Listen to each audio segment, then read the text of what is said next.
अस्सलाम वालेकुम। Welcome to लिज़ात मेडिकल नॉलेज।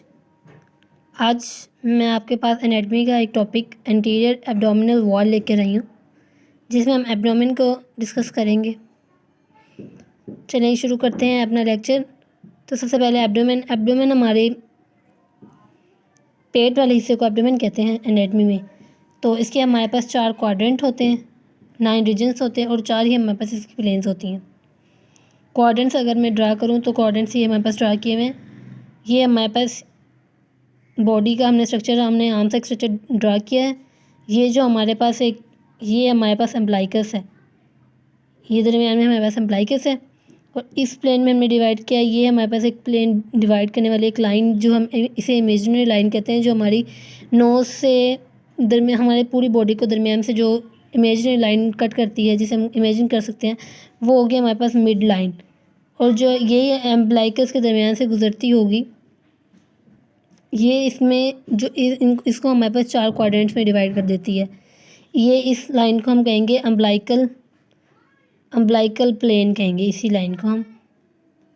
ये दोनों हमारे एब्डोमेन को 4 क्वाड्रेंट्स में डिवाइड कर देती है। जो हमारे पास फर्स्ट क्वाड्रेंट है, ये हमारे पास राइट अपर क्वाड्रेंट RUQ। इसे आप गूगल पे सर्च करेंगे तो ये हमारे पास RUQ लिखा हुआ समझ आ जाएगा, आपको नज़र आ जाएगा। ये होगा हमारे पास राइट अपर क्वाड्रेंट। सेकंड हमारे पास होगा लेफ़्ट अपर क्वाड्रेंट। थर्ड हमारे पास होगा राइट लोअर क्वाड्रेंट। फोर्थ हमारे पास होगा लेफ़्ट लोअर क्वाड्रेंट, ठीक है।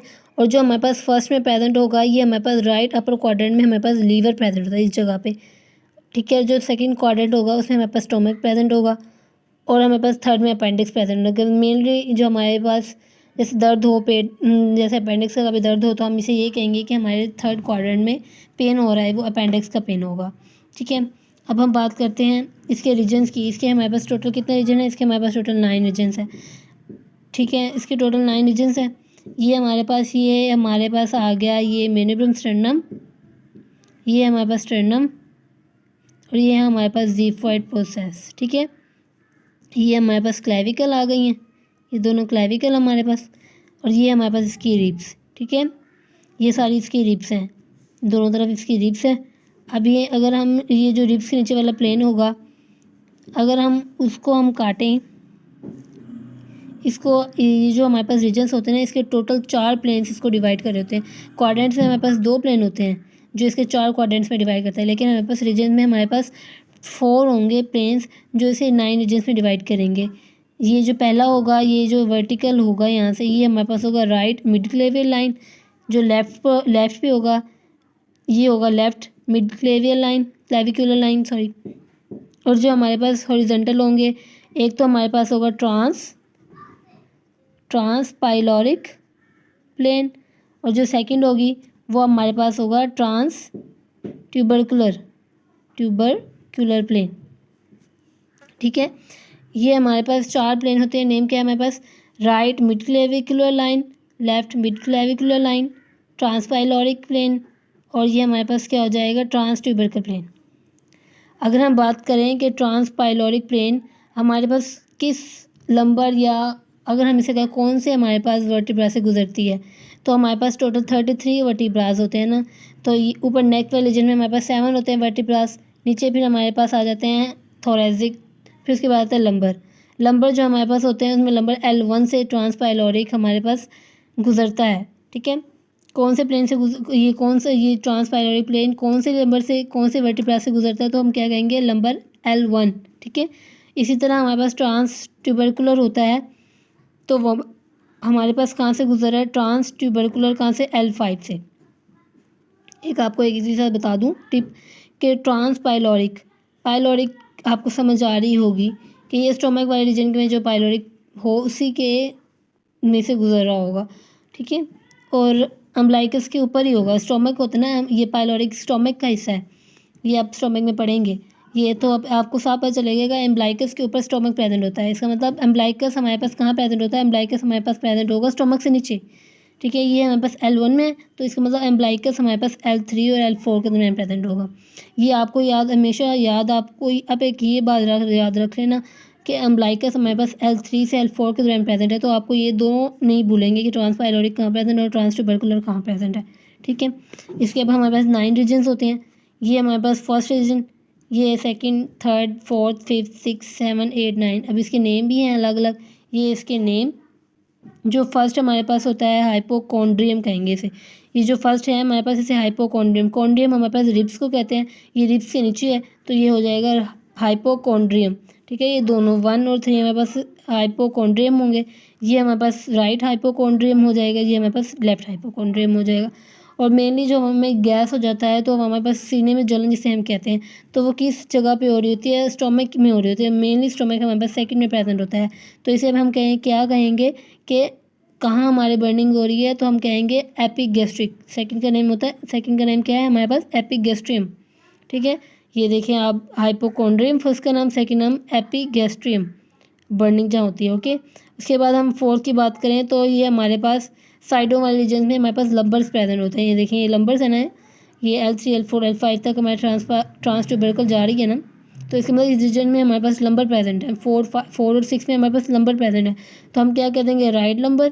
6 में हमारे पास हो जाएगा लेफ्ट लंबर। और यहाँ पे अम्बलाइकस प्रेजेंट हो, ये यहाँ पे तो हम इसे क्या कह देंगे, फिफ्थ का नाम अम्बलाइकल रीजन, ओके। अब हम 7 की बात करें तो यहाँ पे हमारे पास हिप बोन होती है बैक साइड पे, तो वहाँ पे इलियक क्रस्ट प्रेजेंट होता है, इलियक बोन होती है, तो हम इसे क्या कहेंगे, right iliac fossa, left iliac fossa, ठीक है। और ये ऊपर वाला हमारे पास एपिगैस्ट्रियम था, नीचे वाला क्या हो जाएगा, हाइपोगैस्ट्रियम।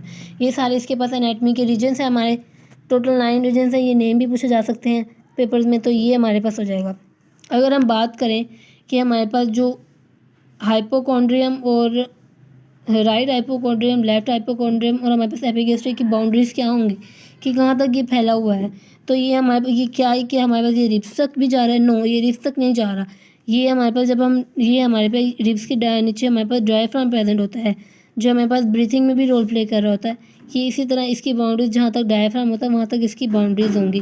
इसी तरह इसी की नीचे होती हैं, इसे हम पेल्विक डायफ्राम कहेंगे। इस ऊपर हमारे पास डायफ्राम है, ये हमारे पास एक इमेजिनरी है जो हमने इमेजिन किया है कि इसमें पेल्विक डायफ्राम होगा, जो इसकी बाद में मैं आपको एक्सप्लेनेशन दूंगी, ठीक है। इसके अलावा यहाँ पर एब्डोमेन में हमारे पास सबकोस्टल प्लेन और सबकोस्टल एंगल भी प्रेजेंट होता है। सबकोस्टल एंगल वो होता है, समझिए हमारे पास रिब्स से लास्ट रिब्स, ये हमारे पास रिब्स है ना, ये हमारे पास एक एंगल बन रहा है, तो इसे हम क्या कह देंगे, इस एंगल को हम बाद दे देंगे, नाम दे देंगे, ये हमारे पास कोस्टल एंगल बन रहा है, इसे हम कहेंगे कोस्टल एंगल। इसी तरह हमारे पास यहीं रिब्स के नीचे से एक प्लेन गुजर होगा, ये तो हमारे पास ट्रांस पाइलोरिक प्लेन तो L1 से गुजरता है, लेकिन नहीं, हमारे पास एक प्लेन यहाँ से गुजरता है जहाँ से रिब्स सारी एंड हो जाती हैं। रिब्स के मार्जिन से एक प्लेन गुजरता है जो हमारे पास होता है कोस्टल मार्ग, हमारे पास वो होता है सब कोस्टल प्लेन। ये हमारे पास सब कोस्टल एंगल, वो हमारे पास हो जाएगा सब कोस्टल प्लेन, ठीक है। यहाँ पे ये बता दिया गया है कि सब कोस्टल प्लेन क्या होता है। सब कोस्टल प्लेन हमारे पास lower margin of last rib बना है, यहाँ पे लास्ट रिब में जो प्रेजेंट होगा प्लेन, उसे हम कह देंगे सब कोस्टल प्लेन। इसी तरह सब कोस्टल एंगल, सब कोस्टल एंगल हमारे पास जो रिब्स के, मैंने आपको बताया रिब्स के नीचे जो एंगल बन रहा होता है वो हमारे पास सब कोस्टल एंगल होता है। इसी तरह लीनिया एल्बा, लीनिया सेमिलुनैरिस, ये हमारे पास दो एक और टर्म है जो हमारे पास, जो जिम जाते हैं, जो बॉयज़ मेनली गर्ल्स भी करती हैं, तो हमारे पास जो भी जिम करता है उसमें ये हमारे पास ज़्यादा शो होती हैं, जैसे लीनिया एल्बा और लीनिया सेमिलुनैरिस। मैं आपको ये भी दिखाती हूँ।